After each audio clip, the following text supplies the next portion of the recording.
ஹாய்ங்க 5 மினிட்ஸில் ஒரு சப்பாத்தி குருமா செஞ்சிடலாமா? அதுக்கு ஒரு ஆனியன் கட் பண்ணி எடுத்துக்கோங்க.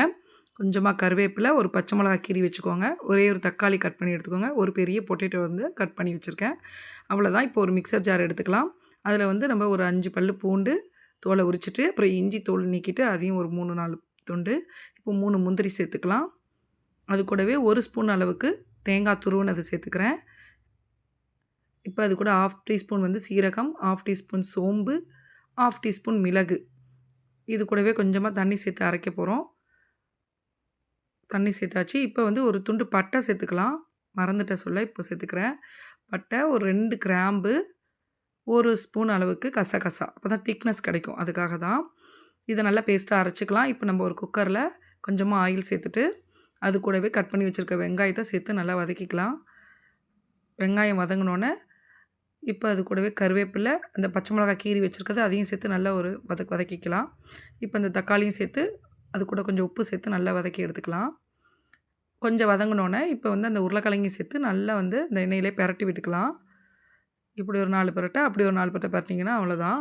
1/4 டீஸ்பூன் மஞ்சத்தூள், அது கூடவே ஒரு 1/2 டீஸ்பூன் அளவுக்கு நம்ம யூசுவலாக யூஸ் பண்ணுற குழம்பு மிளகாத்தூள் தான் சேர்த்துக்கிறேன். சேர்த்தாச்சு. அது ஒன்று போதுங்க. இப்போ நம்ம அரைச்சி வச்சுருக்க அந்த தேங்காய் பேஸ்ட்டில் எல்லா திங்ஸும் போட்டு அரைச்சி வச்சுருக்கோம் இல்லையா, அந்த பேஸ்ட்டு அதை அது கூட சேர்த்துக்கிறோம். சேர்த்துட்டு நல்லா வந்து கலந்து விட்டுடுறோம். பாருங்கள், அந்த தேங்காய் பேஸ்ட்டு நல்லா வந்து அந்த உருளைக்கிழங்கோட மசாலா அப்படியே மிக்ஸ் ஆகணும். அந்தளவுக்கு நல்லா கலந்துக்கிறோம். ஏன்னா இஞ்சி பூண்டு சேர்த்துருக்கோம் இல்லையா, அந்த பச்சை ஸ்மெல் போகிற வரைக்கும் நல்லா வதக்கி எடுத்துக்குவோம். இப்போ வந்து அந்த மிக்ஸி ஜாரை கழுவி அந்த தண்ணியை அது கூட சேர்த்துக்கிறோம். தேவையான அளவு தண்ணி சேர்த்துக்கலாம். சேர்த்துட்டு திக்காக வேணும்னா அதுக்கு தகுந்த மாதிரி சேர்த்துக்கோங்க. இப்போ குக்கரை க்ளோஸ் பண்ணிவிட்டு விசில் வச்சு எடுத்துக்கலாம். ஒரு 4 விசில் வந்து ஸ்லோ ஃப்ளேமில் வச்சு எடுத்துக்கோங்க. நல்லா உருளைக்கிழங்கு மசிஞ்சு வந்துடும். இப்போ மல்லி இலை தூவிக்கலாம். அவ்வளோதான். இதை வந்து சப்பாத்தி கூடயும் வச்சு சாப்பிட்லாம், தோசை கூடயும் வச்சு சாப்பிட்லாம். டேஸ்ட்டு சூப்பராக இருக்கும். வாங்க ட்ரை பண்ணலாம். எப்படி இருக்குன்னு பார்ப்போம். சப்பாத்தி கூட வச்சு சாப்பிட்றோம். சூப்பராக இருக்குது. நான் சாப்பிடலைங்க. என் பொண்ணு தான் சாப்பிட்டுட்டு சொன்னுச்சு, "சூப்பராக இருக்குமா டேஸ்ட்டு" அப்படின்னு சொல்லிட்டு.